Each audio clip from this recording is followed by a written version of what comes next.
Greetings and welcome, ladies and gents. I'm the Super Gamer, and today we're going to take a look back at the first game I reviewed in Season 5, Paladins.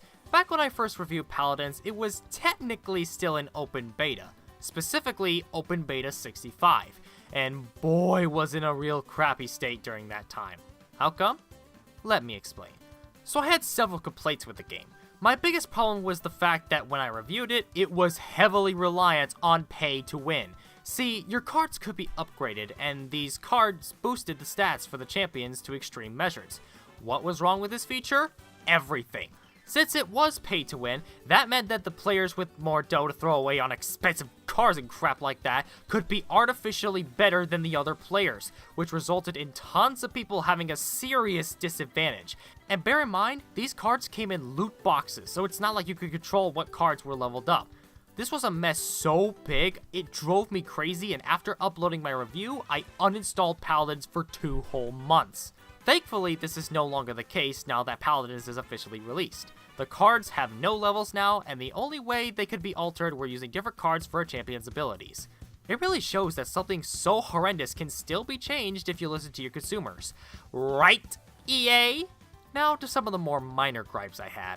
I said that the matchmaking system was incredibly picky, and yeah, it still is, but then again, this issue is more or less a nitpick, so it doesn't really affect me all that much.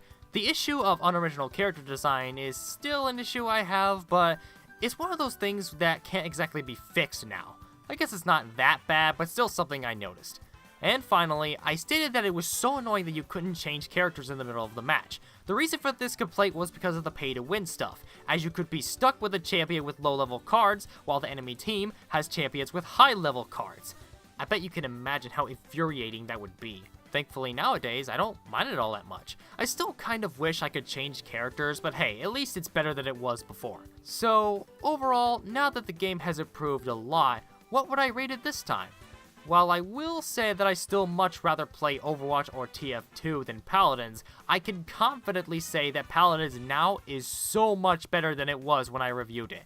Not without its problems, sure, but overall a better experience, and I'm going to give Paladins my new rating of 4 out of 5. Until then, I'm the Super Gamer, and I'll see you all next time. Bye-bye!